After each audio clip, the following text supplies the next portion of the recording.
Monday, September 22nd, here on the Just Baseball Show. Aram Layton, get those damn fingers ready because it's time for the weekend roundup where we go through every game that was over the past weekend in Major League Baseball. So many incredible series. The season is almost over, and we got to break it down, and it's all brought to us by the sportsbook born in Vegas. Remember, folks, download BetMGM, whether that be on iOS or Android, and use promo code JUSTBASEBALL. Why? First bet offer up to $1,500 back in bonus bets if your first wager loses. But remember, gambling problem, call or text 1-800-GAMBLER. Must be 21 years or older. Terms and conditions apply. Short apologies, quick apologies, because we're recording a little bit later than usual. Arm and I were talking last night. We could have recorded in the dead of the night with fog brain, but these series don't deserve that. We had to collect our thoughts through the morning. We had to sleep on it. So much great baseball, so many collapses, so many teams gutting for it. We're going to break down it all. Aram, how you doing on this Monday? What a weekend of baseball. Well, it was great. Yeah, it was like it's funny because I love the evening games that matter. Even with football back, like it's just nice to have some baseball still going to compete with it in the evening. But the flip side of it is we couldn't talk about two of the most important series in totality unless we waited until Mariners Astros was over on Sunday night and Red Sox Rays was over on Sunday night. So made a lot more sense to do it this morning. Both games were fun, a little bit more lopsided, I think, than we expected, but gives us a little bit more time to talk about it. Let's get straight into it because I cannot wait to break down these series. You're up. All right, well, we'll start with Nationals Mets. You wanted to talk collapses. Well, here we go. Game one, Brandon Sproat versus Armando Alvarez. And the Nationals got up early, 4-1 via a CJ Abrams RBI double and a Dalen Lyle RBI triple. But then it was all Mets. They scored 7 unanswered and 12 runs total. Juan Soto hit his career best 42nd home run this season, and Lindor had a 3-hit game. Pete Alonso, Brandon Nimmo, Starling Marte all had multi-hit performances. Sproat wasn't his best in his third start. I think that's kind of been a trend I've seen with these rookies across baseball this year, but gave him a shot. 4 innings, 4 hits, 4 runs, 2 walks, 5 Ks. The Mets actually win this one convincingly, but then we get to the next two games. Game two, Cade Cavalli versus Nolan McLean. Nats got up early, leading 3-0 until the eighth, when Mark Vientos scored two on an RBI double to trim the deficit to one. The Mets tied it in the home half via a Juan Soto RBI single. The game went into extras when Dalen Lyle sprinted around the bases with a 2 RBI inside the park home run, and that was how the Nationals won it. They were able to hold on there. Good performances by both the young right-handers. Cade Cavalli, 5 innings, 5 hits, no runs, 1 walk, 3 Ks. Nolan McLean, 5 innings, 4 hits, 1 run, 2 walks, 6 Ks. You go to game three. I mean, the Mets got to have this one, right? You got to take 2 out of 3 here from the Nationals, especially where it's Jake Irvin versus Sean Manaea. Nationals got up early on a Jorge Alfaro double and a Nasim Nunez 2-run homer. And then the Mets were able to trim the lead to one with a Cedric Mullins RBI single and Lindor homer, but they fell short there. The Mets were held to 2 runs by the two qualified pitchers with the highest ERA in Jake Irvin and Mitchell Parker. Clay Holmes did toss 3 2/3 shutout and piggyback of Manaea, but the Nats take the series 2 out of 3 from the Mets and pretty much pump more life into several other teams in the wild card hunt, especially the Diamondbacks, who we'll talk about. But I mean, this was kind of one of those litmus tests. I feel like of okay, are the Mets really, really collapsing here? And they failed it. The Mets were 62 and 47 at the deadline. They're now 80 and 72. They are tied with the Cincinnati 80 and Reds. 76. 80 and 76, excuse me. I was giving them too much credit. They are tied with the Reds right now for the final wild card spot. And if all things hold even, the Reds are making the playoffs because they own the tiebreaker. This is a massive collapse. Now, the thing is, and I can understand where some Mets fans are coming from on social media because I've seen this a lot. And a lot of them are saying the Mets are really the only one getting this this national coverage about their collapse when the Yeah, welcome to New Tigers York. and the Astros are the same thing. I agree. Welcome to New York. And of course, you just sign a ball player in Juan Soto who's to $765 million. So you're going to get a lot of the coverage. But the one thing I will say is it's been focused on them a lot when the Tigers and the Astros are in a similar spot. But now about the actual collapse. Everyone's going to talk about the pitching, and deservedly so, right? If I asked you who's going to be in the Mets starting rotation in the playoffs, you probably have no idea. And you're probably leaning towards rookies. I mean, That's how I'm the only automatic answer for me is the rookie, one their best rookie. exactly. The bullpen has not been able to hold up because their starters have not given them innings throughout the year. So a lot of them are gassed. But during this collapse, it can't just be on the pitching. Now, Juan Soto has been awesome, unbelievably awesome, worth the money. Pete Alonso has been incredible in September. Francisco Lindor, 143 WRC plus in September. And then it drops off. Francisco Alvarez, Starling Marte, Mark Vientos, Jeff McNeil, Brandon Nimmo, and Cedric Mullins, all below league average hitters. So the only guys performing right now on the Mets are Nolan McLean and their three best hitters. Yeah. Everybody else is playing below their pay grade. Collapses don't just happen because you have a problem in the pitching. It's happening everywhere with the Mets. This is disgusting. It's tough to see, and it's crazy because you thought, okay, well, here's Vientos, right? He's really picking up in the second half, and then it's tapered off a little bit. He did have a couple big swings in that series, but Alvarez is the one guy I give the full excuse to. He's a warrior out there grinding Oh to stay yeah. on the field and catch for them and whatever. But I mean, you just look at the back half of this lineup, and it's definitely been frustrating.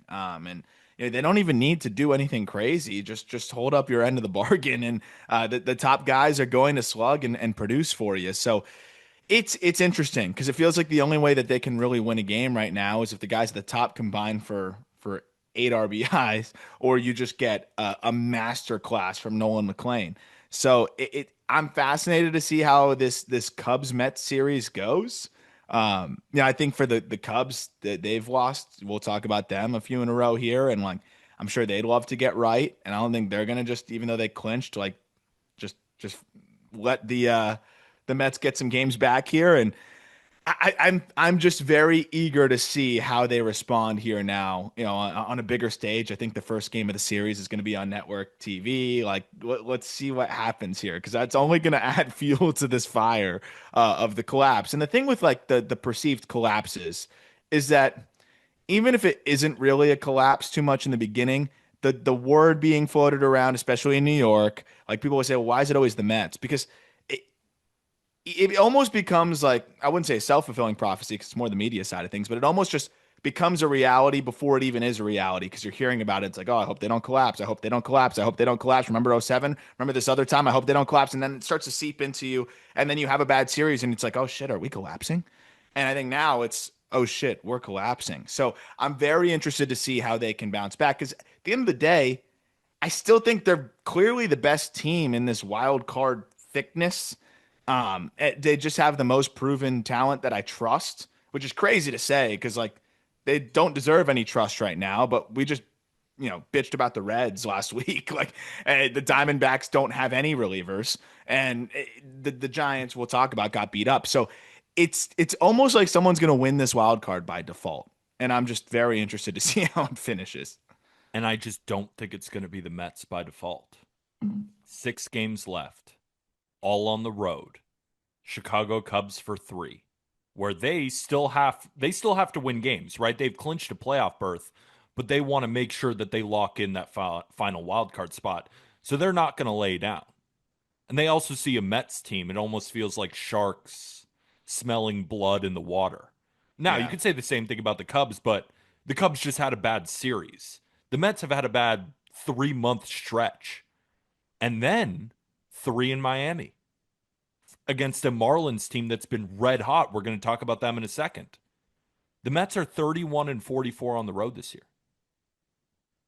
Yeah, that 31 was and I was going to bring that up. 31 and 44 on the road, and now they got to go on the road to finish this thing out. and they have to outdo the Reds, who face the Pirates, and then they face the Brewers. Now the Brewers in Milwaukee is going to be a tough series, but the Brewers have already clinched like everything. So they're not super motivated to win other than just to kick a division rival out, which definitely can happen.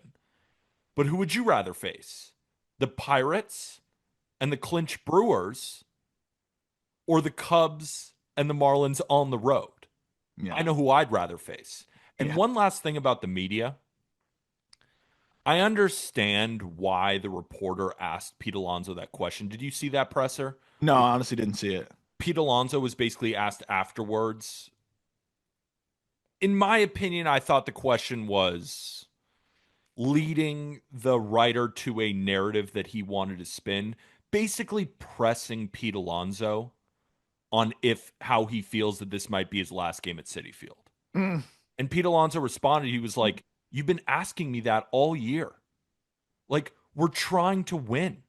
And his answer, you could tell he was like caught in a corner kind of because he doesn't know, right? He sees the writing on the wall. He's playing well, though. It's not his fault. Pete Alonso's been the second best hitter on this team all year. Like, it's, He wants a quote of like, "I want to be here," or "I don't yes. know, we'll Like, see." why? Yeah. You're in the middle of a collapse. You walk He's off not the thinking field about on a free really agency. tough loop. He's not thinking about free agency, people. Of course not. He's pissed. The whole team is pissed. They're trying to make the playoffs. Like I just Welcome to New the York. meat. I know it's like they just don't stop. And these You're guys seeing it got. though in Philly right now too with Oh yeah, Castellanos. He hits 250, and all he's getting questions about is, "Oh, how's your relationship with your manager? How do you feel about your playing time? This and that and that." Like, come on, bro, he just hit 250. they Like, stop putting him on the wonder. spot to have to like look like an asshole because that's all you see is the quotes. Like, oh, and now, oh wow, Castellanos is complaining about playing time. No, he's been asked 48 times, and eventually he's gonna say, "Well, yeah, I'd like to play more." We don't talk about it much. And I know this sounds bad, but sometimes I wonder if some of these media members even want their teams to win. Like it's almost Nah. like they profit more off people getting angry. I think if they're gonna lose, you might as well make the most of it. And I think that's where they I really utilize despise that. some of the questions. Like I just feel bad for these players, and the media wonders why these players don't want to talk to them after the game. Yeah, correct. Like for Correct. what? What are you going to ask them? Are you going to ask them about their ABs? Or are you going to find a narrative that you can make a headline out of so you can get clicks on your website? I mean, Yep. I just can can we hear about the at bat? Like, and fans don't care to hear about that shit either. We Not want to really. hear No. the breakdowns of these at bats. The media was just pissing me off this weekend, pissing me off. Well, the next series, at least, they're even Yeah, with the Guardians get playing the me way that out they of were. this. There's Get me out of probably this. Go still to, yeah. no media here, probably. In Minnesota, we had Guardians Twins. Game one, Parker Messick versus Pablo Lopez. Guardians got up early 2-0, and it stayed that way until the Twins tied it up in the sixth on a Messick wild pitch and a Royce Lewis RBI single. The Guards pulled away late as Naylor drove in two with a single, and then Steven Kwan and Angel Martinez hit RBI doubles in the ninth. 6-2 Guards. Parker Messick again. 5 1/3, 5 hits, 2 earned, 1 walk, 9 Ks. Pablo Lopez, just 4 innings, 3 hits, 2 runs, 2 walks, 2 Ks. Next day, we got a doubleheader, and this is probably one of the most lopsided doubleheaders I can remember in some time. Guardians won the first game 6-0 and the second game 8-0. Starting with the first game, Bo Naylor homered twice in game one. I saw a clip of the Twins broadcasters, and one of them was like, "This guy hits a buck 60 all year, and then he's Barry Bonds against us." And I was just like, man, these poor guys, they need this season to end. But Naylor homered twice in game one. Jose Ramirez, George Valera, Daniel Schneemann also went deep. Slade Ciccone outpitches Joe Ryan, 7 innings, 2 hits, no runs, 1 walk, 8 Ks. Joe Ryan allowed 4 earned in 5 innings, and again, that was a 6-0 win. Game two, which was game three of the series, game two of the day, Guardians put up a 6-run sixth, and that was more than enough for Logan Allen, who went 8 innings, shutty, 4 hits, 1 walk, 7 Ks. Steven Kwan had 2 hits and 4 RBIs. Guardians win their 10th in a row. But it's just like, dude, Logan Allen, 8 shutty. You go to game four. finally like just some normalcy here. And I'm not even rooting against the Guardians. I'm just like, how can this continue? Finally, it doesn't. Joey Cantillo versus Simeon Woods Richardson. It looked like it was going to continue. Stephen Kwan homered in the first. Bo Naylor hit a sac fly, and it was like, oh, here we go again. But the Twins answered back. Brooks Lee hit a 2-run homer in the sixth. Royce Lewis launched a 3-run shot in the seventh, and the Twins snapped the Guardians' 10-game win streak with a 6-2 win. But I mean, the story of the series is the Guardians, again, just dominant. It's hard to win both games of a doubleheader, even if you're playing the worst team in Major League Baseball. And especially on the road, they win that doubleheader convincingly, and they win the series convincingly. And I mean, this has been one of the most fascinating stories in baseball. We talk about everybody giving up the wild card. The one team that isn't is the Guardians. And I mean, this has been as impressive of a late push I can remember, for the wild card. And I'm trying to think of the last handful of years. This is as impressive of a late push for a team that we really weren't considering to have a huge chance here. On July 9th, the Guardians were 43 and 48, 14 and a half games out of the division. As we sit here today, the Cleveland Guardians are 84 and 72, winners of 9 of their last 10, and a game up in the wild card division because they own the tiebreaker. Since July 9th, the Guardians rank 26th in team WRC plus, which means fourth worst offense, and it's park adjusted. So how in the world are they doing it? The starting pitching. Going into that final game against the Minnesota Twins, the Guardians' last 16 starting pitchers combined have allowed 14 earned runs. That patented bullpen shuts the door every single time. Without Class A. Without Class A, they get a great starting pitching performance, and then the bullpen shuts it down again without Class A. Every single arm in their rotation is dealing. And they didn't even keep Shane Bieber. Luis Ortiz gone too. Yeah. Bybee, Williams, Ciccone, Logan Allen, Joey Cantillo. Nobody can hit these 5. Messick has been crazy. Messick too. Their young rookie just goes 6 innings, 7 hits, 1 run every start. They dominate. Their pitching has been outrageous. And it's surprising. Of course it is, right? For a team to do what they're doing. But it's not that surprising to see that the Guardians pitching has fully locked in down the stretch. That's the part where I could see happening. Yeah, that should result in like them being close to 500 now, or like slightly above 500. Yes. But this, can you believe the offense ranks that low in this stretch? Now, of course, they've been better in September, not in the top 10. I really do believe Kwan is a huge part of this too, because he's had a good year, but I think there was stretches through this season where he'd probably tell you, I need to be better. And of course, J-Ram's J-Ram, but that's kind of, it's not fair to him, but it's kind of locked in here where that's expected. But Kwan's performance over the last couple weeks and just so many multi-hit performances, driving in runs, extra base hits when they needed them. I feel like they need him to be a borderline all-star for that offense to stay afloat. And then you're getting the opportunistic hitting with some of these other guys that I think is huge as well. But I think a huge part of it has been, just Kwan really hitting his stride now too. Also, Jose Ramirez became the first player in MLB history to put up back-to-back seasons with at least 30 home runs, 40 steals, and a 5B WAR, according to our Twitter page. Shout out our Twitter page. If you aren't following Just BB Media on Twitter, maybe we're a little bit biased. It's the greatest Twitter page on earth. Addison, Peyton, Elijah, Ethan, everyone who's helping out, Logan, everyone who's helping out on the Twitter side has just been phenomenal. We're putting out incredible content, and I can say that really because I have no part in it. I learned stats from our Twitter now. Seriously. Every day. They're providing us with all this ammo. So shout out our Twitter page. Make sure to go follow it. You can find the link in the episode description. But yeah, I don't know what else to say about the Guardians. Like, it's just otherworldly pitching and just enough offense to get by. You've said it yourself with Stephen Kwan and Jose Ramirez is doing this thing, but just timely hitting at the bottom of the order. Bo Naylor has been on a heater lately. And all they've really needed is a couple of guys to step up in the lineup because the pitching, Just need a few allow knocks. when you only allow 1 to 2 runs a game, score three and you win. Yep. So and we're going to talk about the Astros. Like the Rangers are dead. Dead. So it's really just Guardians, Astros, but then all of a sudden the Red Sox are now into the thick of Yep. it too. So we've kind of got a three horse race here for those last two spots, and it becomes really fascinating. So I was gonna say, like, do you think the Guardians have a chance at it? But I almost feel like it's more of, do you think the Astros have a chance at it, or do you think the Red Sox have a chance with the way that the Guardians are playing right now?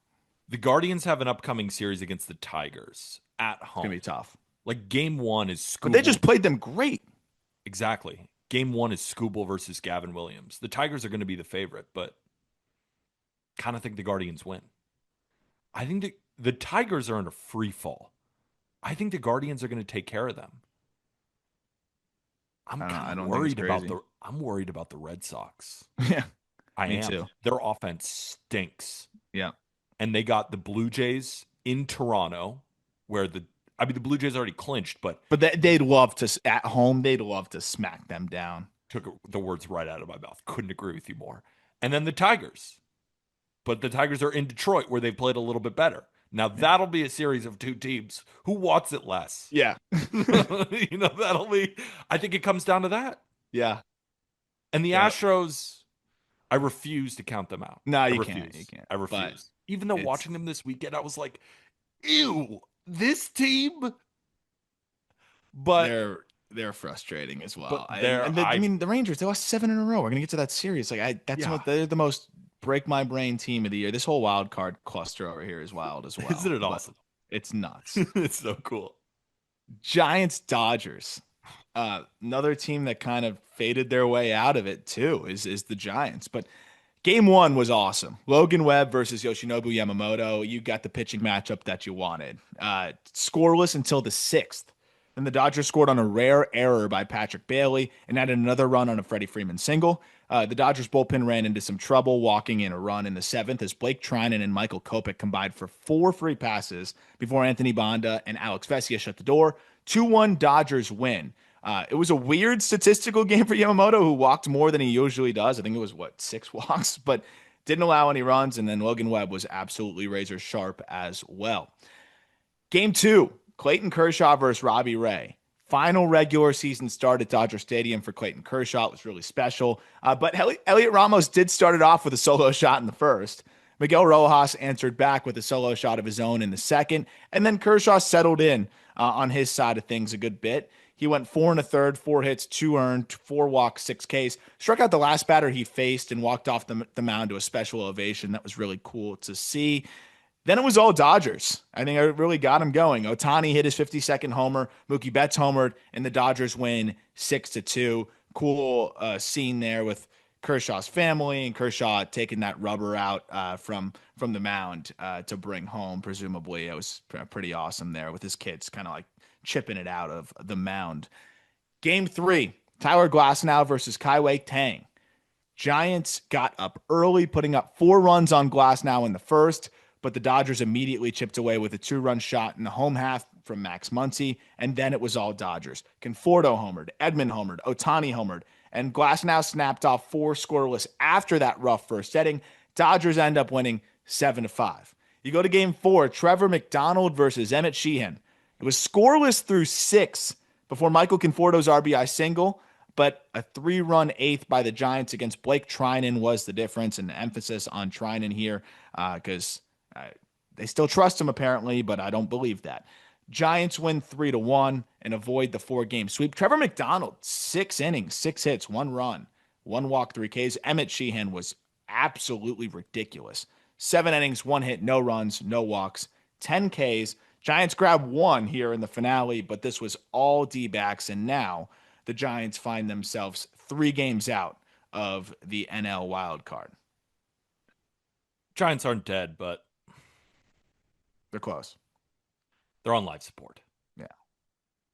Quick things on the Dodgers. Again, didn't have much. So impressed with Yamamoto. I know, after we've just been glazing him to no end. I think for very good reason. And after a 6-walk performance, that's the first thing that's still going to come out of my mouth. I was watching that game. He didn't have it, and he threw a shutout. Like, walks in all different directions, base runners all the time, but just always made the pitch when he needed to. He's just a bona fide ace. Yeah. Period. End of discussion. Since 2024, the numbers speak for themselves. I'm so excited to see what he's going to do in the postseason because I feel like this was his bad start and it's a shutout. Like that's how he's throwing right now, and he can get Yeah. out anyone in any singular park. I can't wait to see what he does. Now, the negatives. Conforto, he can't take another at bat for the Dodgers ever again. That sounds mean. I mentioned his name a few times in here, though. Yeah, no, he didn't have the worst series in the world, but there's something about his at bats. They just look uncompetitive, and the defense hasn't been there either. Like, I think they have in the playoffs. I'll be surprised if I see Conforto in those games. But the real problem is, and that's just been something I've been holding on to all year. It's just you watch Dodger games and you watch Michael Conforto come up, and I'm like, whatever. Trinan. Trinan's a problem. That's a real problem. Tanner Scott's a problem. Tanner Scott, you got to just ride it out, I think. You got to ride out both of them. But right now, they're problems. Trinan's he's just giving it away. Like with the walks, it's crazy. His last 7 appearances, he's walked 9. He's allowed 9 earned runs in that span. And I get it. Like, you got to go to him, I guess. I would still go to Scott and leverage. I don't think you could justify Trinan and leverage right now. I just don't see how. Yeah, who are your leverage arms that you're going to in the Dodgers bullpen right now? Because for me, I mean, Will Klein, when he's in the zone, looks pretty good. Jack Dreyer, Vesia. Where are you at?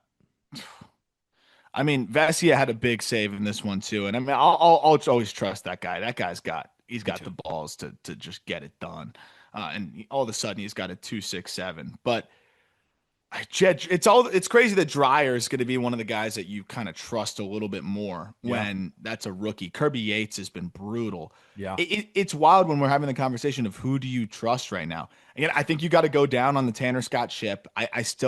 I think he's done enough in the last few years to earn that. I think so has Blake Trinan, but there's a difference between Scott's struggles right now and Trinan's struggles. And again, Trinan's struggles seem like it's automatic, like walk, give it up.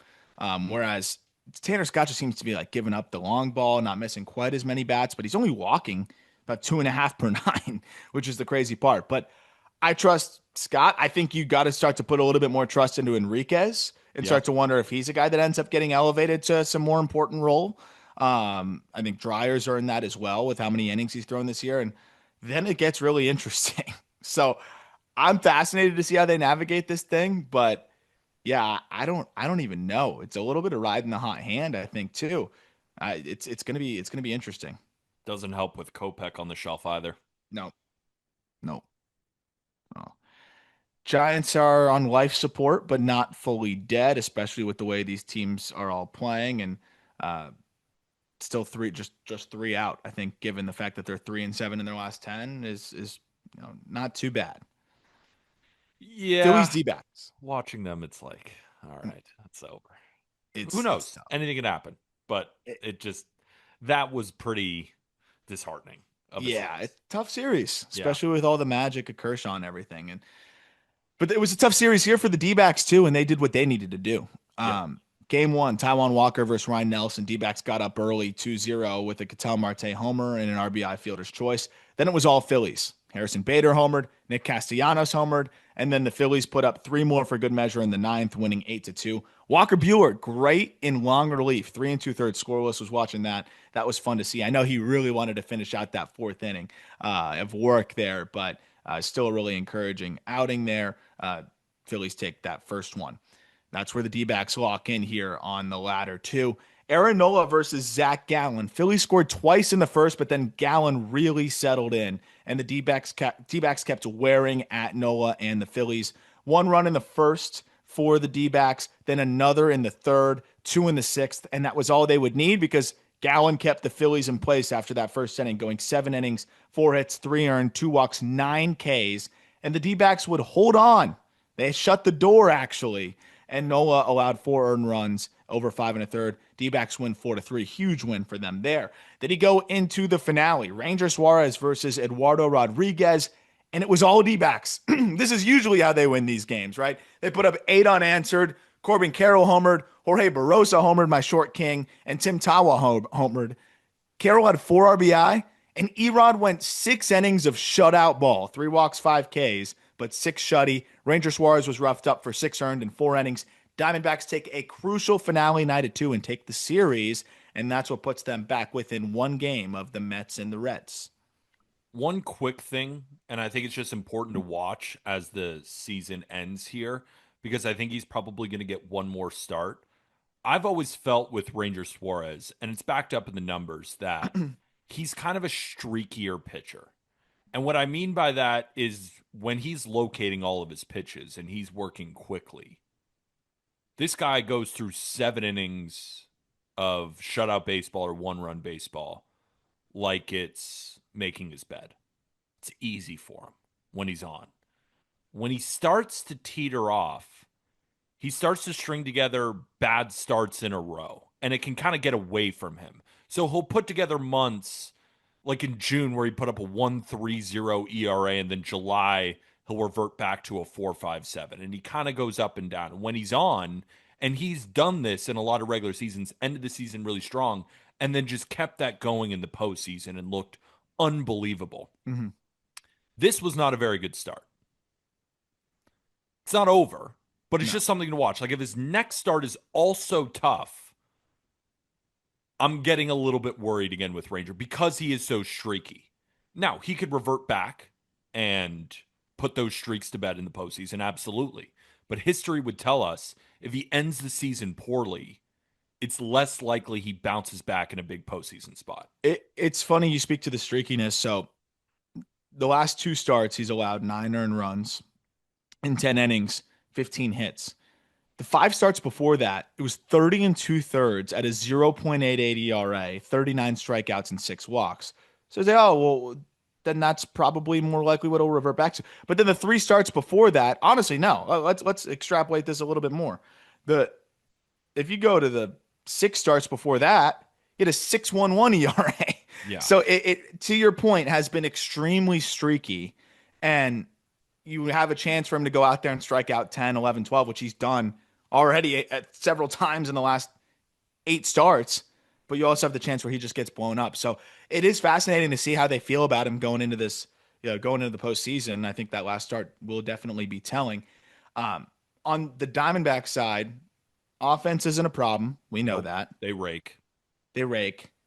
Zach Gallen, it's a really interesting scenario here now where I think that we talked about it, but like it's great that the Diamondbacks actually held on to him because now they can either QO him and he takes it and you got him back on, a deal that you'd be thrilled to sign him out in free agency, or he turns down the QO and you get that draft pick, which was more than you were getting offered for, I think him at the deadline. I think a lot of teams are probably wishing they rolled the dice on Zach Gallen at this point with the way that he's finishing the year. Gallen and Nelson, I feel fine about as a 1-2 punch. I feel great about it. Not just good. Ott has turned in a couple of decent outings of late. I don't feel great about him, but at least he's been there. Like at least he's pitched some important games in his career. And he is coming off of the best start of his career. He's a guy who can get hot, right? Kind of similar to Ranger. He's a little bit streaky when he doesn't have it. He really doesn't have it. Yes. And when he has it, he can be a really solid pitcher. And I just keep going back. Like, imagine if they had Corbin Burns, man. I know. And, imagine if they had. This is why I thought this was a World Series team. Like, imagine if they had Puck, and imagine if they had Martinez in the bullpen. Like, it sucks. But as is here, they just got to figure out ways to close out games. Andrew Southrank's getting saves right now. Unfortunately they DFA'd Jake Woodford. They brought up this guy Philip Abner though. He looks kind of nasty. It was at the point with the bullpen where bring up any arm from AAA who looks kind of weird and see if it works. And I think that's what they just did with Abner, swapping out Woodford, and we'll see what happens here. But they're very alive. The problem is they finish up the season with what is it, 3 at the Padres and 3 with the Dodgers. Yeesh. But at the same time, though, like, I wouldn't don't it think feel they care. wouldn't it feel so Diamondbacks for them to like sweep that? Yeah, That's the thing. It's like and earn it. they love that shit. They Yeah. want to face the Padres and the Dodgers to end the season. They don't care about the Dodgers at all. They don't care about the Padres. I love the way this team plays. They play with nothing to lose. I think they'd prefer to go on the road. Like that's the type of just hard-nosed team that they are. Never say die attitude. And also a cool little tidbit. Corbin Carroll becomes the first Diamondback ever to have 30 home runs and 30 stolen bases in a season. A little bit surprising. I was like, wait, no one? The Arizona is a relatively new team, right? They were one of these expansion teams, so it's not been a rich history. But they've had some good bats. I was just surprised Yeah. he's the first. That is cool. But so it'll be 3 in LA, 3 at home against San Diego to finish down the season. That'll be potentially really fun. I hope they pack it in Arizona there for those final 3, assuming that those games matter. And this team, you got to give them credit. Their team, their front office, which understandably, like they sold, and I think they probably should have, but they still kept a couple guys to that they didn't just sell at pennies on the dollar. They gave this team a little bit of a chance, and a lot of the players that they acquired are up with the big league team and immediately made a little bit of an impact. And then the guys still just said, okay, well, even though we trimmed some pieces here, we still got enough talent around us to make the playoffs. And they stayed locked in and didn't fade out. So that's what you love to see for baseball in general too. And maybe it incentivizes more teams to buy at the next deadline, realizing that several teams that didn't buy, some that even sold, were hanging around here still in the playoffs and potentially making it, like the Guardians, like the Diamondbacks. Well, after the Tigers last year, I don't think any of these teams are changing their minds. If they saw the Tigers come back after selling and then still didn't do anything, they're just knee deep in their models, being like, whatever computer tells me. 54%. Yeah. I wonder if the Tigers wish they bought a little bit more now too. Their fans do. I know that. Fans do. Marlins Rangers. The Rangers bought though, and so you can play both sides. The Rangers bought, and maybe they're wishing they didn't. So I see it both ways. But game 1, Jansen Junk versus Tyler Mahle, sat 1-0 until 1-0 Rangers until the 7th inning when Javier Sanoja launched a solo shot to tie it. It stayed tied until the 10th when the Marlins put up 2 runs. Then Rowdy Tellez tied it back up in the home half of the 10th with a 2-run shot. Then it went to the 12th. Jacob Marcy hit an RBI double. So did Brian Navarreto. And the Marlins ultimately held on after 12 innings, 6-4. Jansen Junk, 7 innings, 3 hits, 1 run, no walks, 5 Ks. Game 2, you get Adam Major versus Jack Leiter here. And this was fun because, again, this is the one where I'm like, okay, well, here's where the Marlins probably come back down to earth a little bit, right? Like, no way they can win. And the way Jack Leiter's been throwing, Major's kind of been more of a fill-in guy for them, right? But it was still another really impressive performance. It was tied going into the 6th when Troy Johnson and Connor Norby went back-to-back with home runs to give the Marlins a 4-2 lead, and they held on despite a late push by the Rangers. A solo shot by Kyle Higashioka in the 9th made it interesting, but the Marlins win 4-3 there. Then you go into the finale, and the Marlins just red hot there, winning 5 in a row at that point, just come out swinging right again. 4th inning, Otto Lopez RBI double puts him up 1-0. Alberto Hernandez RBI single puts him up 2-0. Agustin Ramirez RBI double puts him up 3-0. But then Wyatt Langford homers in the 6th to make it 3-1. You get a Cody Freeman RBI single to make it 3-2. But the Marlins get an insurance run in the 7th, and they're able to hold on. Yuri Perez was fantastic in the 4 innings he did work. The pitch count could have been a little bit better, but 4 innings, 2 hits, no runs, 1 walk, 9 Ks for him. And the Marlins were able to beat Merrill Kelly, who went 4 1/3, 7 hits, 3 earned, struck out 4. And then the Marlins bullpen holding it down. Ronnie Enriquez, a shutout inning. Peterson with the shutout inning, and George Soriano with a shutout inning to lower his ERA to 8.31. So just some crazy stuff there in that Marlins series. They win 6 in a row. they are mathematically alive, and it's an incredibly long shot for them. But I'm happy for Marlins fans personally that they can just watch games with some rooting interest now into this final week, right? And yeah, maybe it requires a little sprinkle of delusion, but that's what I remember as a kid is like just even being able to be delusional about your team is fun. And Oh yeah. there haven't been a lot of opportunities for Marlins fans to even be delusional, right? Like be able to scoreboard watch. And again, I know it's like a what 1% chance, but go watch and root against the Mets, and then say, "Oh wow, we're within three." Like the fact that the Marlins are doing this year with the pieces they at least traded away a little bit. I think ultimately holding on to pieces was really what ended up being a big reason why they are where they are. But they lost a lot of guys this year, right? Edward Cabrera is going to come back, I think, make one more start here in this Phillies series. They're going to play three against the Phillies, and then they're going to play, three against the Mets at home, which is going to be really fun. But Kyle Stowers has been out for over a month. He's your all-star, been by far your best hitter. They're going to get Griffin Conine back in the lineup on Tuesday. So tomorrow, he's been out for the entire season. He looked like a key piece for them. Ryan Weathers looked like he was about to break out. He's been out in most of the season for them in the rotation. They've had no Braxton Garrett. Like Sandy Alcantara wasn't Sandy Alcantara for the first half of the season. Like all these things, I know every team has their adversity, but I'm listing that all out because the Marlins are 4 games under 500 right now. And even if just some of those things went right, the Marlins are very easily in the thick of this thing, and I don't think anybody would have expected that, including myself. I hope I'm not, just having fun with kind of some Marlins bias a little bit on the show, just because, of course, they're your childhood team. Jack is the radio voice, but I seriously am considering the Marlins to make the playoffs next year at a fun bet. Because there is one thing that I've noticed with the Marlins that I think they can get in check next year. And if they had this year, they'd be in the playoff hunt. The Marlins are over 500 on the road and 36 and 42 at home, which I don't understand because it's tough to play in Miami. If they were just a 500 team at home, this team would likely be tied for the final wild card spot. I'm curious if you know why that's happened. It might just be a coincidence. It's not like the Marlins are normally, bad at home. This isn't something that always happens. I'm just curious Yeah, it why. is Like it's weird. these little things that I expect to regress back that will end up helping teams the next year. And that's something that I notice where I'm like, why? Yeah, and they're usually good at home. Yeah, I don't know if I know they do a lot of pregame prep, and I wonder if they do more. It's more intense at home, and it's wearing them out. I do have some thoughts about whether that's why that they had so many obliques go out at points, but everybody has obliques.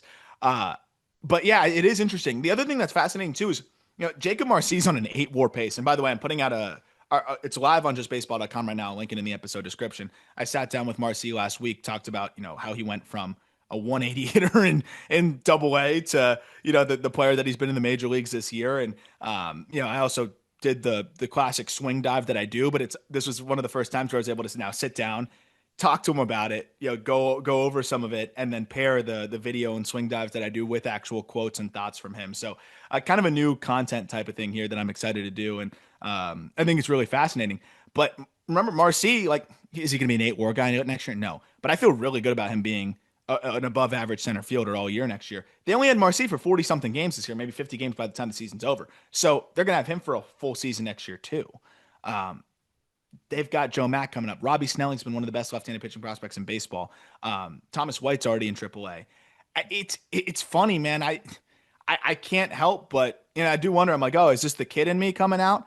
I don't think so. I think like I just haven't really seen a Marlin situation like this in a while where you can see the reinforcements on the way. They don't even need to spend a ton in free agency. I think a couple 1 year deals, maybe go get a good reliever, established reliever.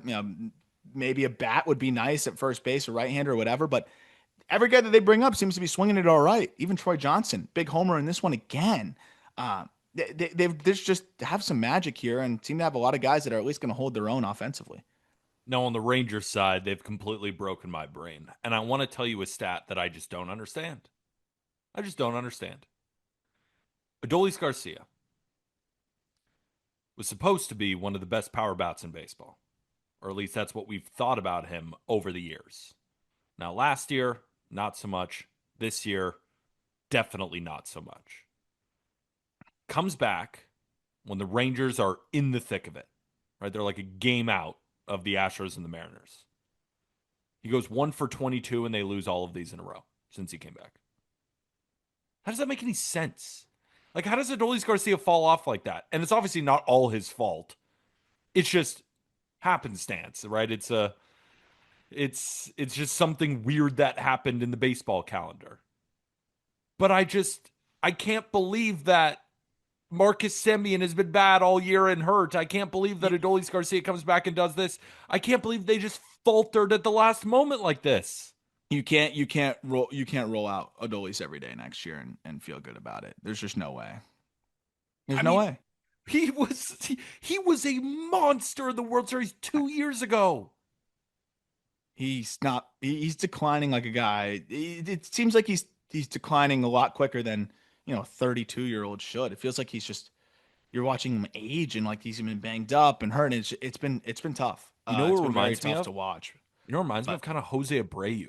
yeah, Where it's it just has been like that like it's crater. a great season, not so good season, horrible, and then he was retired. I mean, I don't then know. it Yeah, just done. Like, like I think there's a lot of shaking up that needs to happen, and not even in a bad way. Just not even a lot. I guess that's probably a little strong, but some shaking up that needs to happen in Texas. They're in a good spot. They have a lot of assets. I'm not worried about it, but I just think some things need to be shuffled around a little bit to hedge some of this volatility, and I think they could just use a little bit more of a consistent bat. And then I think Jock Peterson, you got to look at him and say that's one of the more disappointing signings in a long time. And the thing that with Jock, and I don't like to especially body shame on this show, as you never know, but I've never seen a guy get a multi-year deal and back up physically like that. You're a professional athlete, so that's the one time I will talk about body a little bit. Look, my body's backing up, but a 2-year deal and he's never looked worse physically, and it's seeped into his performance. I'd be really pissed if I'm a Rangers fan. I mean, he looks he looks brutal out there. I hate to say anything else, but like, look at him out there, bro. He's never looked less athletic. I'm sorry. Like, it's crazy. And I know I'm saying that from my chair here, but like, I didn't get 2 years and a lot of millions of dollars. It just seems like he kind of coasted into this year and he felt the results of it. And I hope that he comes back next year looking a little bit better. it's mean, but you're not wrong. I love Jock. Yeah, It's tough. It's tough that you need better than a 618 OPS from your DH, bro. I'm glad you But said it because I was probably going to get a little bit meaner. yeah. I mean, That's all it's I been got an on my series, embarrassment. though. It's been an embarrassment. Yeah. I mean, there's no other way to describe it because of the expectations that we have for him. Jock, you're not just ending your career. Like, He's 33. Like, 33. We expect you. You were one of the best hitters in baseball last year by WRC plus. They signed you to come in and hit in the middle of the order. This isn't let's give Jock Peterson a fun contract, a nice 1-year deal to end his career. And if he does anything, great. he No. looked like he knew he was DHing all year going into this one. He's like, I just need to swing the bat. I don't need to move. The Rangers want to get back to the postseason and potentially win the World Series again, and they want you in the middle of their order. And this is what we got. Like with the Dolis, I just don't understand. Semi and I don't understand. Peterson, I can see why. I can see why. Yep. That'll be the end. I mean, he is in the 7th percentile in sprint speed this year. Like, you don't want to be in Miguel Cabrera, Albert Pujols running speed Yeah. when you're 33 on the first year of a multi-year contract. Yeah. But it's also what makes the Adolis thing weird. He's 32. Why is he declining like that as well? It's bizarre. But at least Adolis looks good.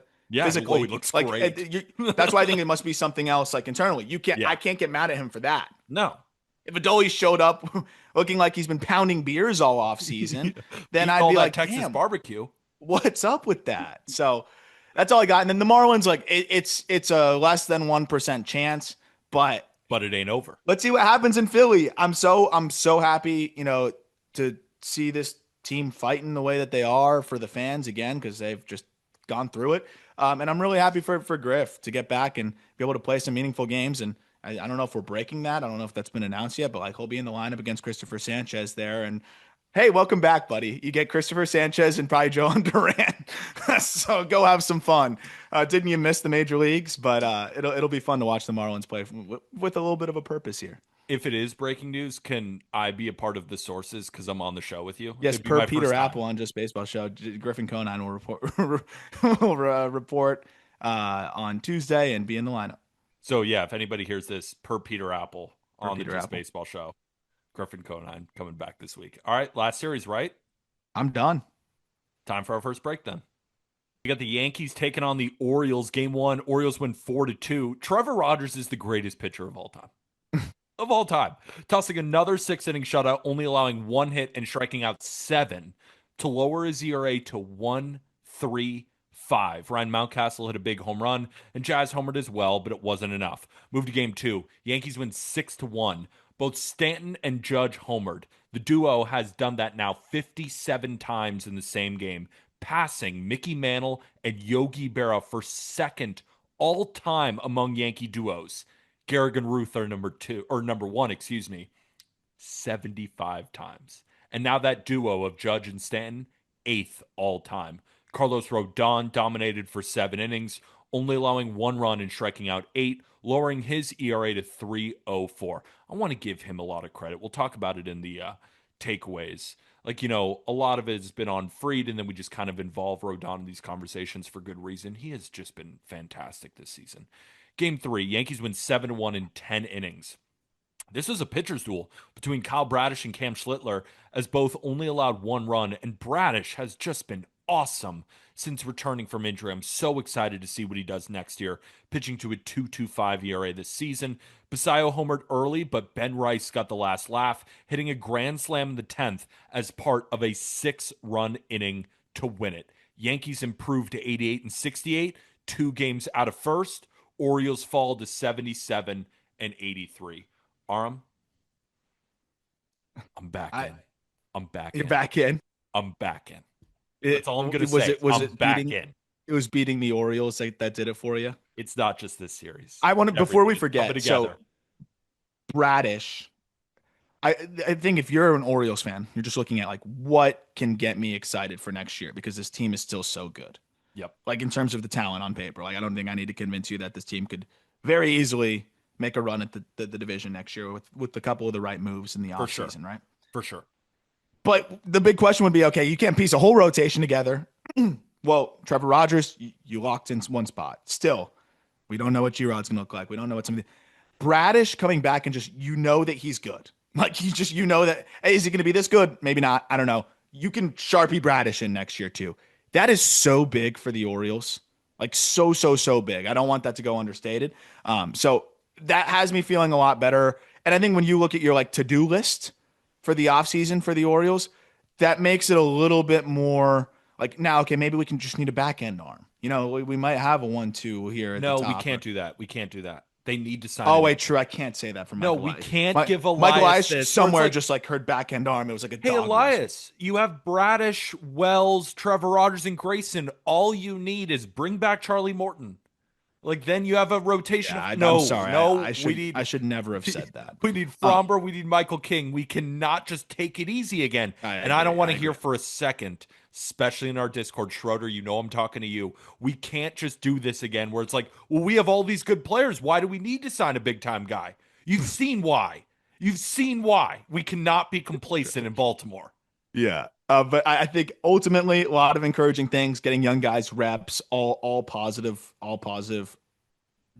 Definitely go get another exciting arm. A big time one. I want to Yeah. spend dumb money. I want to come back from an Orioles Closer. signing I and be think like, a closer would wow, be they great. overpaid. Like, I want that to happen. Wow, Yeah. you overpaid. Bad deal. Like, Yeah. I want that. Well, that's what people said about the Yankees and Fried. Looks Look at like them it's been now. fine. So you're back in. Why? Oh, so many reasons. I mean, I could do a whole episode on this, but I'll keep it short. The offense is coming together so beautifully. I mean, when you have Judge doing what he's doing, when you have Stanton doing what he's doing, and knowing what he can do in the playoffs, Grisham is the man. Cody Bellinger is the Grisham's having one of the most, I think, unexpected seasons I can remember in a long time. Because it's one thing, usually those guys have a great first half, mediocre second half, like the McKinstry thing. And you look back at the year and say, oh, that was a good year. This has been a great year the entire year. exactly. That's the thing that's crazy to me. Cody Bellinger. I was so wrong. Wow, I was wrong.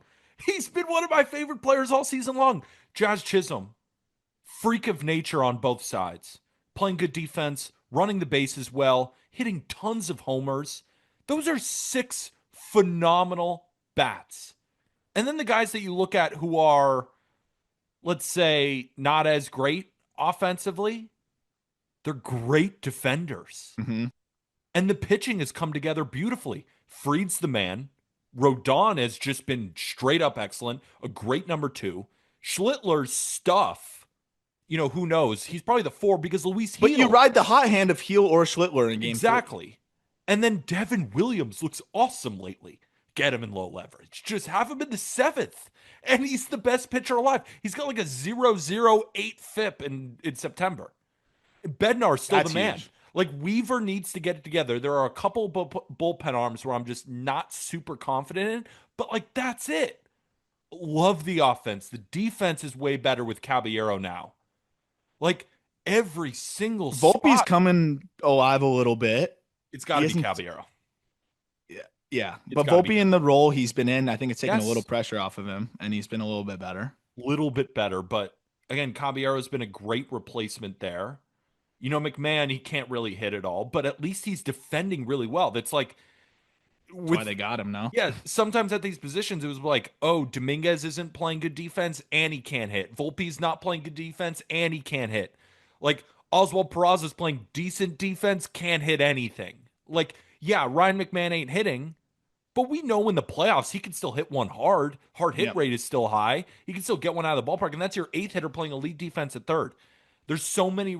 I could just keep going. I'll Yeah. stop for our listeners' sake, Yeah. but No, I'm I hear I'm you. in. I'd be feeling good if I were you too. I would, especially with just kind of the uncertainty. If we had some bona fide teams at the top, it'd be different. But I also have the trust, not the trust. I also have some faith that like we have a lot of unpredictable bullpens, but if I'm gonna have an unpredictable bullpen, give me 4 or 5 arms who are capable when they're hot of being as dominant as anybody, and that's what Doval, Weaver, Bednar, and Williams can do, and even a Fernando Cruz. So they've got a lot of good irons in the fire. We'll see what it looks like, but no, I think the Yankees, you got to feel pretty good about where they're at. I mean, if the bullpen can hold together, this team can win the World Series, and that's why I bet on them. And I'm not even biased. It's the right bet, whether it hits or not. People don't like to hear that. Whatever. Cubs versus Reds next series, game one, 4-game set. Cincy, this was awesome. Cubs clinch going into this, and they may have regretted that champagne as Hunter Green was diabolical. 9 innings, 1 hit, no earned, 1 walk, 9 Ks. His ERA is down to 2.74. Nobody wants to see him in game one of a playoff series. Now, under this, Colin Ray threw 7 innings, a 1-run ball. Looked great.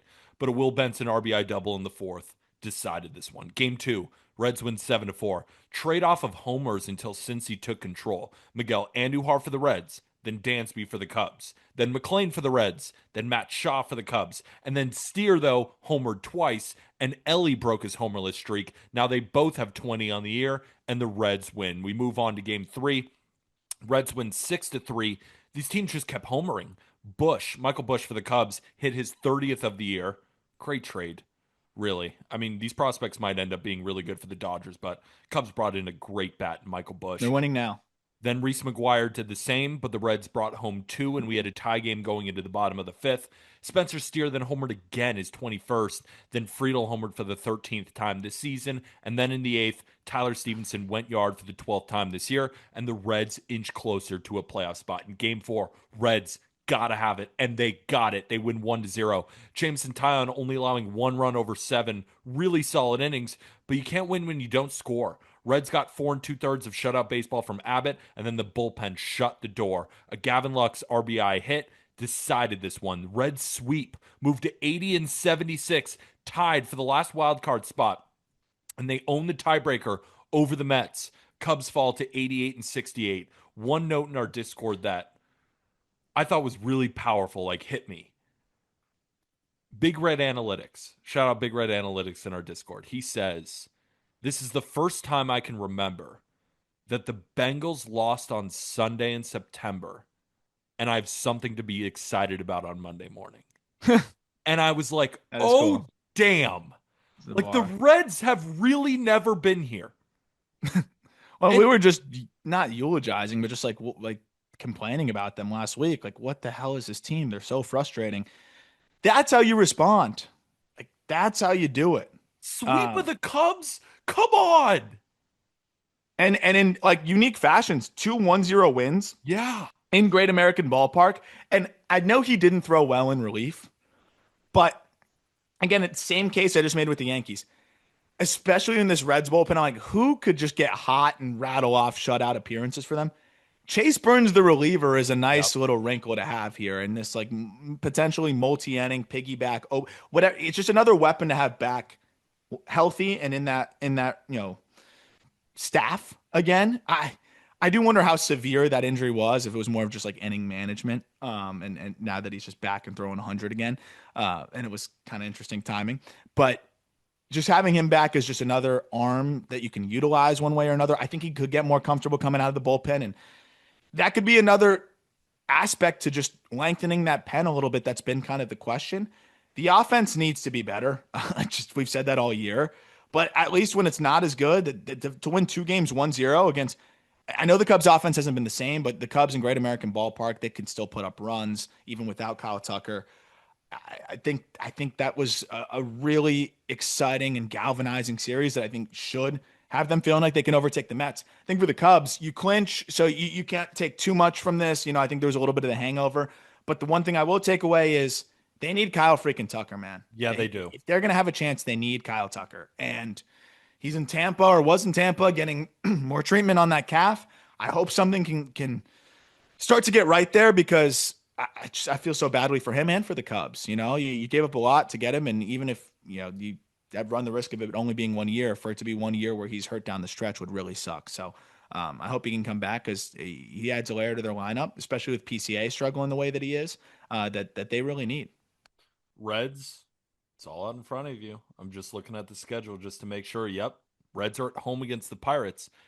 And we know one thing about the Pirates, they stink on the road. Incredible home team. At PNC, they are not an easy out. On the road, they've been horrible. Reds, make your mark here. And then go take advantage of a Brewers team that has already clinched everything and is not playing for anything than to get ready for the playoffs. You own Yep. the tiebreaker with the Mets. You can do it. Yep. You got to win these games. You Yep. got to win these games. Yep. And Ellie, that last home run, hopefully he can get hot on the power side because when he's hitting dingers also, of course he can change the game in a swing, he can change the game on the base pass. He does a lot of great things. But this season offensively has been a little bit of a dud for him. But you can make it all okay by hitting a couple home runs late and getting this Reds team to the playoffs. It is Yep. right in front of you, Cincy. Go grab it. Yep. All right, Yep. let's move over to the next series. Next up, collapse time. Game 1.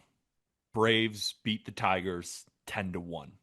Got ugly quick as Charlie Morton, their addition at the deadline, continues to struggle in a Tigers uniform. 6 runs from Atlanta in the first 2 innings, highlighted by Ronald Acuna Jr. home run. Tigers offense was equally as embarrassing, though, as their lone run came on Spencer Torkelson's 30th home run of the season, as Bryce Elder threw 7 innings of 1-run ball. Kim and Baldwin homered late as well. It was a rout. Game 2, closer. No cigar for Detroit. Braves win 6-5. It was a great game. Tigers got the lead early before Nacho Alvarez hit his first home run of the year, and then Drake Baldwin, he's gunning for that Rookie of the Year, went yard for the 18th time. Now, Tigers would tie it back up, highlighted by McKinstry's 12th of the year, and Torque homered to give the Tigers the lead, but then Nacho homered again, then drove in the tying run in the ninth. Then Profar did the same, giving the Braves the win. Game 3, Tigers, you got to win. Nope. Tigers barely showed up. Braves win 6-2. Braves built a 6-0 lead going into the ninth, highlighted by a Ha-Seong Kim home run and an RBI triple from Drake Baldwin. Glaber and Riley Green brought in runs in the ninth, but it was too little too late as Spencer Strider threw 5 shutout innings with 6 strikeouts. Tigers got swept, fall to 85-71, 1 game above the Guardians in the AL Central. Braves sweep, improved to 73-83. I That's the other mean, crazy wrinkle I kind of forgot about is that the Guardians could just win the they division. could just win the division. They could not even worry about the wild card. They could win the division. Big series coming up. and Guardians are at home in the driver's seat. This doesn't look good. This is the complete opposite of last year, Arm. Yeah, it's pretty wild. Pretty wild. It's why it's a marathon.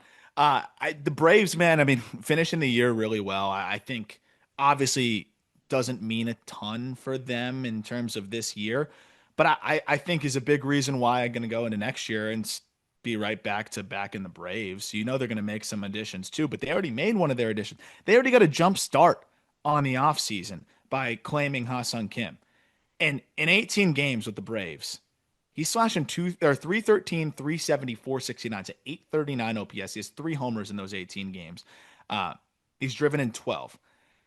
Is he going to maintain that? I don't know. But if he's a league average hitter, which I think he's expected to be, he was clearly very banged up with Tampa. He just seems to be getting healthy. Maybe something clicked for him, just changing environments there as well. But he's just been so much better. If he's a 710 OPS next year, the Braves have an upgrade at shortstop already. And to jumpstart your offseason there and already make an addition, that's great. You have several of your key guys playing better down the stretch here. That's great. I think there's just a lot of reason to feel a little bit better about the Braves going into next year. And I think they're giving themselves a lot of momentum for next season. So that's the positive side here, the way that they finished the year. I think there's a lot of vets that, have their bag guaranteed for several years with these pre-arb deals that could have faded into this season, and they didn't. So I think that sets them up for next year. And then I'm interested to see just how the Tigers respond to this, because it was at home, and you, aside from game 2, you got bullied in game 1 and 3. It wasn't even close. So big one to bounce back from here. The one little defense piece I'll have of the Tigers is that the Braves are playing great ball right now. That's the only like, I guess, micro excuse, but still you got to put up more than 1 run against Bryce Elder in 7 innings. Not an excuse. I understand why you're saying it. You're at home. The Braves largely have had a bad season. Now, the Braves are still talented, of course. They can beat any team. You have to win these games. Like, you have to do better than 1 run against Bryce Elder. But the real problem here is Scott Harris failed at this deadline. Point blank, period. Yep. Your team was in position to really go for it. You have all the surrounding pieces. You just need to make a few big moves. And the Tigers decided, no, what we got in-house is enough. When I think a lot of people were seeing the writing on the wall, like, this rotation is not going to survive. This bullpen has issues. Yes, the offense has been great, but what happens when they go on a slide? And we've seen it. The Tigers, since August 1st, ranked 21st in WRC+. It's not horrible, but it's a slide. It happens in a long season. And the starting pitching has only gotten worse. If Skubal isn't at his peak, they just aren't winning his starts. And then the rest of them, Morton doesn't even give them a chance. He's gone. Mize can't go late in games. He's going 4 innings and giving up a couple of runs. Kaiser Montero's the same thing. It's like 3 or 4 innings of a few runs. They DFA'd Morton too. Like, you DFA'd your deadline edition. Like, it's Flaherty hasn't been good. I mean, since August 1st, what do you think the highest WRC plus is on the Tigers? Since August 1st, the highest. 118, 115 from Carey. Jeez, yeah. Riley Green has a 91 WRC plus in that span. Yeah, the nobody cares about my strikeouts line, which I get what he was saying, and I agree, but it's one of those things that you just know the public's not going to understand completely. That quote's not going to age well. I already see it popping up a lot more. So it's not like the offense is a huge issue. I mean, they haven't been very good, but it's not the problem here. The problem here is that Scott Harris didn't go get a big-time starting pitcher, and he got Kyle Finnegan, which is great, and Kyle Finnegan was awesome for them before he got hurt, so it's not all his fault, but it was only Finnegan? No, I needed to do more. Needed to do more. And Arm, you talk about their farm system all the time. They have tons of guys, and guys who are blocked. Yeah, guys who literally, they could have made plenty of moves. This is a stain. If they don't make the playoffs, oh well, I don't.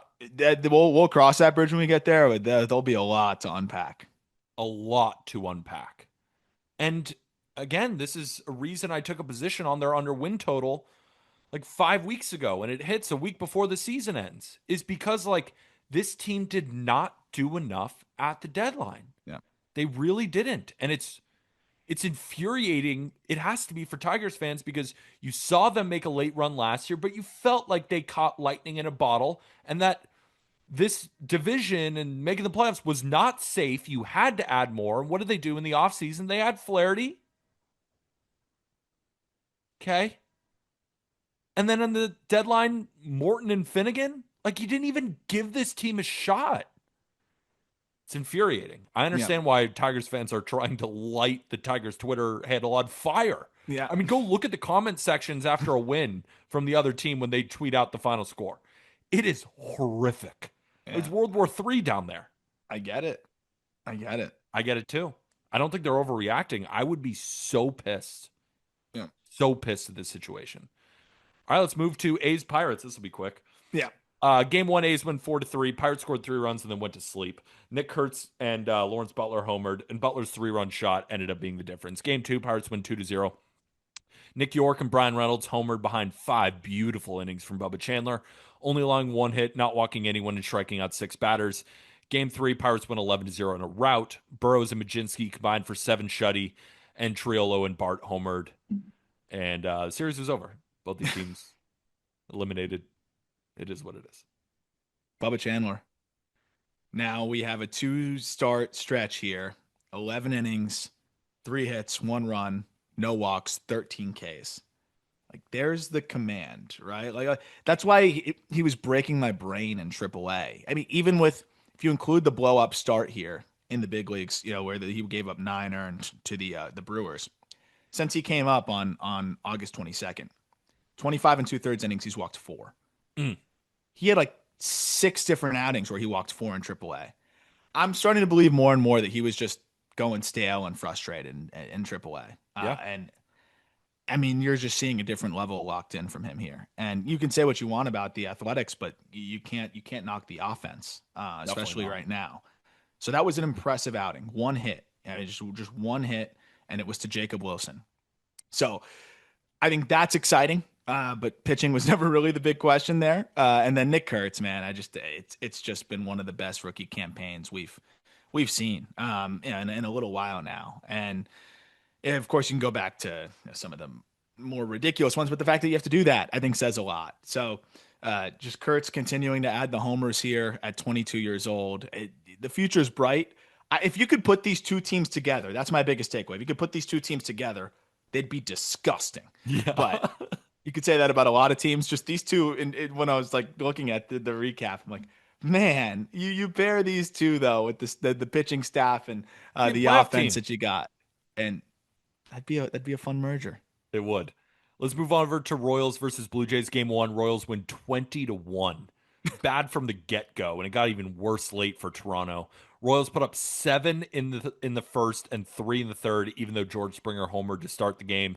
Salvi homered his 30th of the year. Legend. Michael Massey homered as well. Tyler Heineman came in, backup catcher for the Blue Jays. Give up 10 runs, highlighted by Jack Haglione. Got to be better. You got to be better. Under it all was a great Michael Lorenzen start. 7 2/3 of 1-run ball, 4 strikeouts. His ERA is down to 4.70. Game 2, Royals win 2-1. Bobby and Vinny went back-to-back in the fourth, and that was all Noah Cameron needed. Just a really underrated, awesome season. Royals got a great pitcher going into next year. 6 2/3, only 3 hits allowed, 1 earned. 5 Ks, lowers his ERA to 2.90, and the only run he allowed was a Dalton Varsho home run in his last inning of work. Now, Shane Bieber pitched really well. 6 1/3, only 4 hits, 2 earned. His ERA is down to 3.57, but couldn't get a win. But then in game 3, they salvage it. They win 8-5. Trey Savage struggled a bit in his second start, allowing 4 runs in 4 innings, but his offense had his back. Vladdy, Ernie, Andres Jimenez, George Springer, all multi-hit days, and Vladdy and Jimenez both drove in 2. Blue Jays clinched a playoff berth, but fall to 90 and 66. Royals improved to 78 and 78, 6 games out of a wild card. This kind of felt like Blue Jays took the foot off the gas a little bit. Blowout in game 1. Close game, won the series. To me, I just didn't really have any takeaways on this. Like, I don't think Trey Savage is going to be a playoff starter for them, so I'm not like watching him to see that. Bieber pitched well, so I'm good there. Their offense was still good, and especially in that last game. The Royals are kind of out of it. It's just this series I didn't have many takeaways. Yeah, Jensen 3 doubles in game one. I think He's right a after we were beast. we are gassing him up was cool. I think one thing that was funny to me that I've noticed sometimes is I think there's an art to the position player pitcher, and you can throw it too slow or like there's where you can throw it super slow and it seems to work, but there's like a perfect speed where guys just crush it. Vidal Yeah. Brujan struggles with this is too when they bring him in. It's the perfect BP speed, and I think Heineman was kind of sitting at that perfect BP speed. And Yeah. there's nothing funnier to me that when they realize that and they take out that position player and put in a new position player to go try to get through the last couple outs, and that's what they did with Isaiah Kiner-Falefa, who was throwing a little bit harder And and kind made of it work. shoves. Kind of shoves. So there's a speed band I think at like 57 to 60 miles per hour that you want to avoid that just guys seem to crush. You either got to be a little bit slower or a little bit harder. And I think that's something that Heineman can go back to the drawing board, reflect and see what he can do there. The thing is, you get blitzed 20-0 and you lose the next game, but this Blue Jays team is just, they seem impervious to the losing streak, and that just Yeah. seems to be my biggest takeaway there. And I think it was a good little learning appearance there for you, Savage, and shows you when he's working from behind, it's a little bit of a different story. When he establishes the fastball, he's a lot better. I was going to say, are you worried about Scherzer's recent trends? He was fine the timeout before, but the 3 starts before that weren't great. I don't know. I think in the postseason, you're going to trust him no matter what. So I think it's just the last takeaway for me is I just really want to see how Scherzer looks in his final outing of the regular season, because obviously that's one that he wants back. And over the last handful of starts, he hasn't been as good. Yeah, I'm not super concerned about that just because I guess there's this level of trust with Scherzer in a big time game in the postseason where I just like inherently feel good. And maybe that's just bad analysis because it's not based on anything other than his track Well, it's record. based on him being a first ballot Hall of Famer who's Exactly. still shown life this year. But what I'm saying is like lately he has shown nothing to give me that confidence. Yeah. But I still don't care. Yeah. That's fair. Are you kind of there too? Yeah, I am too. I literally, unless this next one he doesn't get out of the first again. Yeah, like Like unless that's this pretty one's much it. just horrific, but even if it's like 5 innings, 3 runs, I'm like, yeah, Nah, I'm I fine with mean, that. if you feel good, I feel good. Like as long as Yeah, his body feels okay, he's gonna figure it out. yeah. And the Blue I, Jays I, still I have Bassett and Barrios. If it's well, they were like talking if about it's Barrios out of the pen too, so I think it shows you how they feel about Scherzer. And you know what? I'll fall on that sword too. No problem. yeah. Especially if you can shorter leash him too, and Yeah. and he's gonna give you he's gonna battle 4 or 5 innings. Your offense is always gonna give you a chance to win. And there's always the chance that Scherzer gives you 7 shutty. So I feel good about that too. All right, 5 series left, but before that, our last break. Okay, Padres versus White Sox. Again, another pretty quick series. White Sox won 4-3 in game one. Miguel Vargas opened the scoring with a home run, and then 2 runs in the fourth was all the White Sox needed. Davis Martin tossed a quality start, and the bullpen shut it down. Moved to game two. Padres win 7-3. Miguel Vargas opened the scoring again for the White Sox with an RBI double, but the Padres had something to say about it this time. Jackson Merrill homered, and then the floodgates just opened in the sixth as Machado, O'Hearn, Sheets, and Arias all had RBI hits. Lenyn Sosa homered late for the White Sox, but not enough. Then go to game three. Padres win 3-2. Padres put up their 3 runs by the third inning, highlighted by Fernando Tatis Jr.'s 23rd home run of the year. It was all Michael King in the bullpen needed as he tossed 5 shutout innings. Padres improved 85 and 71. They're 5 games up on the third wild card spot. White Sox fall to 58 and 98. One of those series where the Padres are just treading water, I would say, until we get to the postseason. I would like to see them get red hot. Like this offense has just been incredibly underwhelming, right? The bullpen can only do so much when the starters are average and the offense is average. Like the bullpen was supposed to come in and just elevate this team. And right now, it's really the only bright spot. And having a 7 run performance against the White Sox in one of the 3 games doesn't impress me either. Like it wasn't a great series, even though they won it. I No, don't know. I'm not sure about the Padres going into the playoffs right now. no. The one encouraging thing I'll say, just kind of building on last week, I think is just Jackson Merrill just continues to look better since he's come off the IL, right? Or he came off, after missing a couple weeks. He was 0 for 10, I think, to start. And then since then, in 15 games, he's slashing 317, 349, 767, 6 homers in those 15 games. So I think, yes, that the handful of games against the Rockies and the White Sox, but also the Mets and the Reds. So I think just a encouraging trend there. They need him. It seems like Machado's starting to show some signs of life. Had some bigger knocks. Like those are all the things you want to see. But yeah, it can't have any major takeaways here from the Padres. They took care of business in a series they're supposed to take care of business in, and nothing jumped off the page. Another series nobody watched, Angels versus Rockies. Game one, Rockies win 7-6. Tie game after three, highlighted by home runs from Christian Moore and Denzer Guzman for the Angels. Angels grabbed a 6-3 lead after the fifth, but the Rockies came storming back in the bottom half of that fifth, taking the lead and never looking back. Move to game two. Angels win 3-0. This was the Mike Trout 400 home run game, as he becomes the fifth player in MLB history with 400 home runs and 200 stolen bases through their age 33 season. Remember, he's 33, joining Barry Bonds, Willie Mays, Alex Rodriguez, and Sammy Sosa. Taylor Ward and Nolan Shanwell homered as well, and Kyle Hendricks threw a 7-inning shutout with just 3 hits allowed. Moving to game three, Rockies win 3-1. Blaine Crim homered, new first baseman. He's got an OPS over 800 for the Rockies. And Kyle Freeland threw 6 innings and 1 run ball, with 7 strikeouts. Rockies win the series. The Angels, good thing they bought, right? Yeah, yeah, never sell. My only takeaway is I thought the Trout home run, like getting that ball back, the way that it all went down was really cool. I was listening. Shit, I forget who I was listening to, what game I was watching because it bothered me the way they were talking about it. It might have been the Red Sox booth, but I don't want to put that on them. It bothered me. They were talking about how the fan asked for 3 bats and they played, 3 signed bats and then the playing catch, which was super cool, which I'll get to. And they go, 3 bats, what? One wasn't enough or whatever. Brother, most other people would have been holding out for 6 figures. Like that's Easy. one of the best players of our generation hitting their 400th home run, and Trout would have paid it. Like I almost guarantee it, or the Angels would have paid it or something. Like that home run meant a lot to him. So I think that's crazy. The bat's no skin off of Trout's back. I think we actually have to encourage that because normally people are going to hold out for a huge bag, which is fine. Like you can do whatever you want, but that was one of the easier player scenarios ever, and I'm sure Trout would tell you that himself. So 3 bats, 5 bats, who gives a shit? The coolest part was that the fan, brought his kids. They got to take a picture with Trout and everything. And he said, "Can I play catch with you for a couple throws?"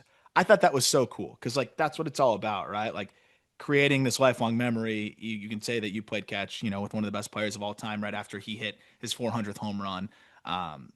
He could have held out for a check.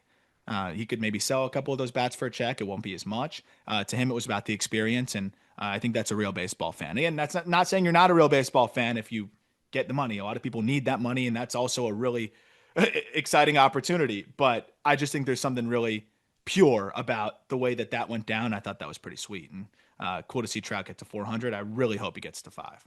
Couldn't agree with you more. One thing about, fans, if you keep the ball and you want to sell it, I totally understand. If you want to give the ball back, but also get something out of it, like playing catch and the bats, I totally understand. One thing we can't do is what those people were saying about, oh, 1 bat wasn't enough or any of that nonsense. Like that is the worst take to have during this situation. Like the single worst take you can have. Again, just media pissing me off. Like That's the theme. All right, let's move over to the next series. Brewers Cardinals, game 1. Cardinals win 7-1. Only Brewers run came on a Sal Frelick home run, and it was a great game from start to finish for St. Louis. Arenado had a bases clearing double, and Sonny Gray threw 6 innings and 1 run ball with 7 strikeouts. Mizorowski struggled again, and this is one that I want to ask you about when we finish up, the breakdown of this series. The Brewers are considering a bullpen role for him. Game 2, Brewers win 3-2 in 10 innings. 2-2 tie going into the 10th, where Bryce Terang singled home Jackson Trio to give Milwaukee the lead, and that was all she wrote. Michaelis and Chad Patrick both tossed about 5 innings, a 2-run ball, and Milwaukee gets their 95th win.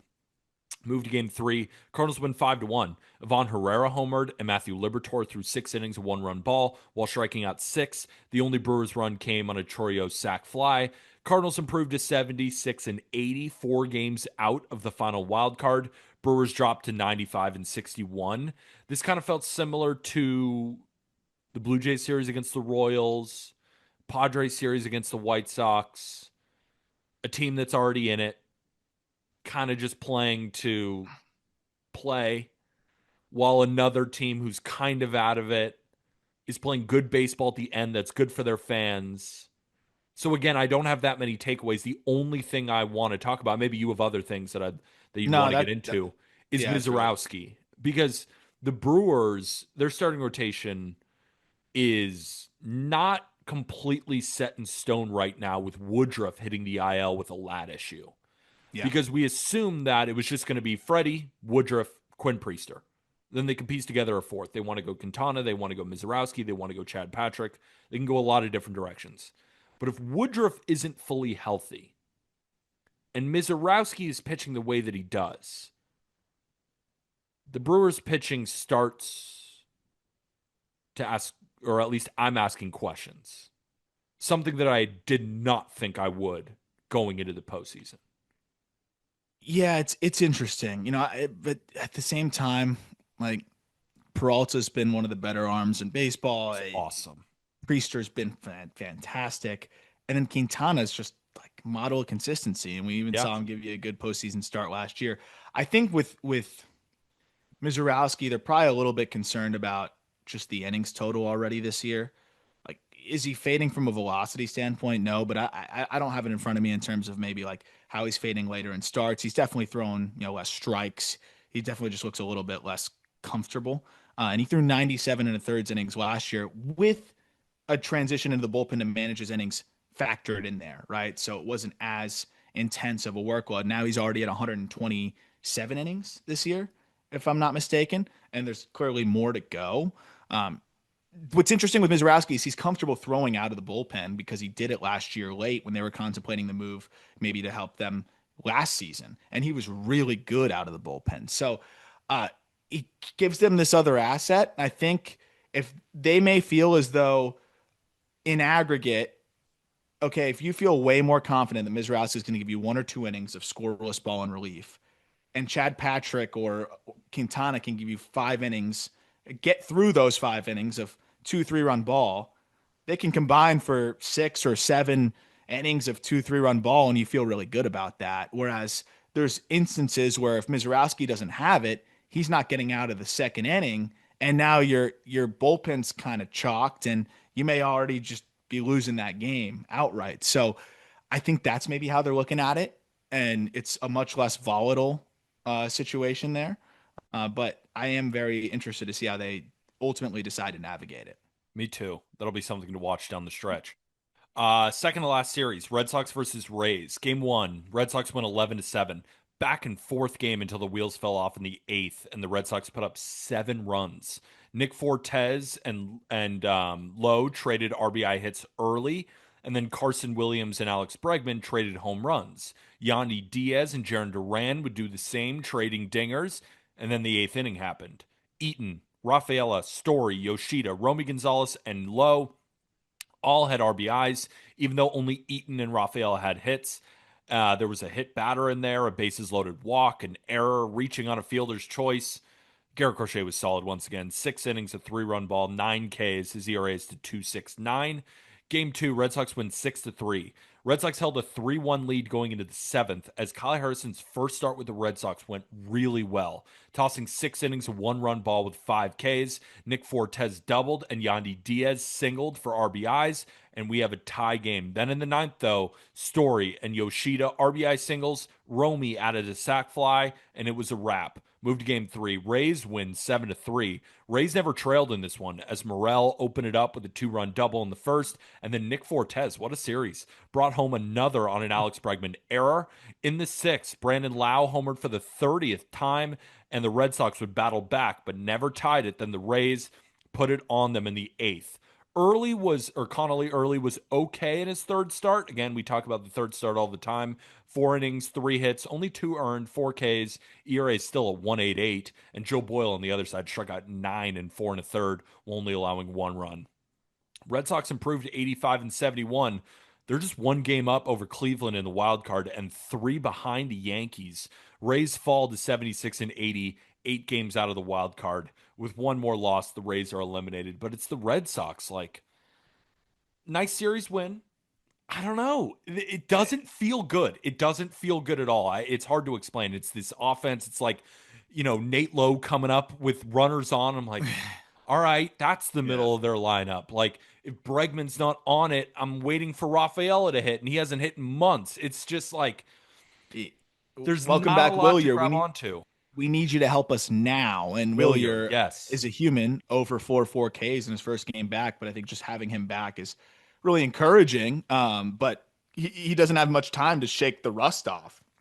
All of a sudden, a guy that was like banished in Yoshida is hitting cleanup, and he actually had a really nice series. But it just kind of shows you where they're at now, and it's a similar conversation to the Cubs, where it's just I think some normalization of guys like Rafaela, just the batted ball data normalizing a little bit, and then pair that with some injuries, and it just all comes together to weigh down that offense. And I think this is where you need Bregman to look like he did in the first couple months and be 150 WRC plus Bregman, not 125. And Jaron Duran needs to continue to elevate, and Trevor Story needs to elevate, but like it's tough because it just really feels like the lineup drops off a cliff, because a lot of the guys that I loved in the short platoon, stack them against lefties, are guys that are now playing a lot, and I don't love them as much in those roles against righties. And then the Narvaez struggles, and yeah, just low. Like that's not a guy I'm trusting a ton. It's a lineup that in the back half you just can't really feel that good about right now. The pitching's not a problem though. No, the pitching is not a problem. They have their rotation, it seems like, solidified. And then, of course, if Connolly early can potentially throw game 4, or however they, decide to maneuver that. But I have no problems with the pitching. It's just this offense. Yep. And if you want to win, if you want to really do something here, you got to be able to hit. So let's Yep. hope that Willier can bounce back. Jaron Duran and Bregman still doing their thing, but they need guys in the middle and the bottom of the lineup to step up. Now, who's going to do that? I don't know. It's hard to know. And right now, not a lot of them are doing it. Now, a big 8th inning against the Rays got you that 1 win, another close one, and then you lost. I mean, they need these like huge innings in order to win these days, and those are hard to come by. So we will see with the Boston Red Sox. But let's break into this series of the weekend. And yes, we had it last, so you got to listen all the way through. Game 1 of Mariners Astros. Mariners win 4-0. Mariners sent a message early that they're coming for blood, as Julio went yard off Hunter Brown in the first, his 31st of the season. Gino Suarez would follow that up with a solo shot in the fourth, his 47th. And then Victor Robles, welcome back, did the same in the seventh, his first of the year. Josh Naylor would do the same in the eighth, his 20th. Now, scary moment from this game, but it's going to be okay. Brian Wu threw 5 shutout innings and 1 hit ball because he's awesome, 7 strikeouts. But he got removed in warm-ups due to some pec tightness. Luckily, he's okay. Inflammation is minor, big sigh of relief. Hunter Brown pitched well, but the Astros offense didn't do him any favors. 6 innings, a 2-run ball, 9 strikeouts. ERA is still 2.30. It'll be interesting to see who finishes second in American League Cy Young between Crochet and Hunter Brown. Move to game 2. Mariners win 6-4. What a game. Come out hot again, putting up a run in 4 of the first 5 innings. Started with a Gino Suarez doubling home the game's first run, and then Robles brought in the second on the sac fly, and then Cal Raleigh hit his 57th, passing Ken Griffey Jr. for the most in Mariners history. Also, something underrated about that I didn't know, I actually went to go look it up, because I was like, how many times did Griffey get close to that? He hit 56 home runs twice, back-to-back seasons for That's Seattle crazy. in 1997 and 1998. So he actually had the 2 leaders before Cal came in and did it. It wasn't just one season for Griffey. He hit 56 twice for the Mariners. The That's fifth awesome. inning, though, got out of hand for Houston.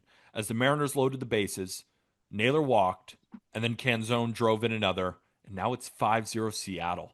And Jorge Polanco would give them some breathing room with an RBI double in the seventh, and they needed it because Jeremy Pena had a grand slam in the seventh to narrow that lead. And I was thinking, oh no, oh no. In the ninth, Astros get 2 runners on, but then Correa hits a soft liner in between center field and right field, and Robles comes on screen, diving for it, makes the catch, doubling off the runner. What a play. What a moment for Seattle. George Kirby delivered in a huge moment. 6 innings, shutty, 7 strikeouts. And then in game 3, I said on our weekend preview, Mariners win the first 2, but wouldn't it be so? Astros are inevitable. Wouldn't it be that kind of season if Jason Alexander turns in a good start and they beat Logan Gilbert? Nope. Mariners put up 7 on them, sending a message. The division is ours. Robles started it again with a bases loaded walk. Then J.P. Crawford, grand slam, his 12th of the season. And Minute Maid, or Dyken Park, went silent. Raleigh would hit his 58th in the same inning as he inches closer to Aaron Judge for the American League MVP. Cole and Paredes would homer for Houston, too little too late. Gilbert was excellent. 6 innings, 3 hits, 1 earned. His ERA is at 3.43. Seattle sweeps, moved to 87 and 69, 3 games up in the West. Astros fall to 84 and 72, technically on the outside looking in, even though they're tied with Cleveland due to the Cleveland Guardians owning the tiebreaker against them. Oh shit. Where you at? Sorry, I thought something went wrong with the show. No, I I was just, oh shit. I'm I trying was to like, think shit, what did you mess up? So no, that was the statement. And I saw our guys at Marine Layer that were like, Lyle, I think, was losing his losing mind. his mind. I was so fired up. I was trying to like it as many times as possible. I was like, this is incredible because So these teams haven't been here. The it's Mariners haven't been here. this. So I was gathering a few things that stood out to me. Kirby, after he allowed 7 earned against the Rays, he has since rattled off 3 outings at a 2.76 ERA, 16 and a thirds innings, 23 strikeouts. If they've got this Kirby, Mm, look out. look out. Look out.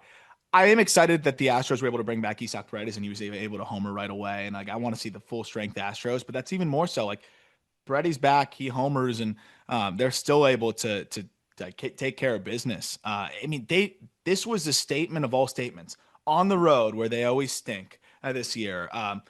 Julio, I think, set the tone in this series by homering off of Hunter Brown. And I don't believe in the narratives as much and that kind of stuff, but yeah, you're going into a game here where it's like best versus best, and a guy that's going to finish in the top of the Cy Young voting, and right away you set the tone with that home run.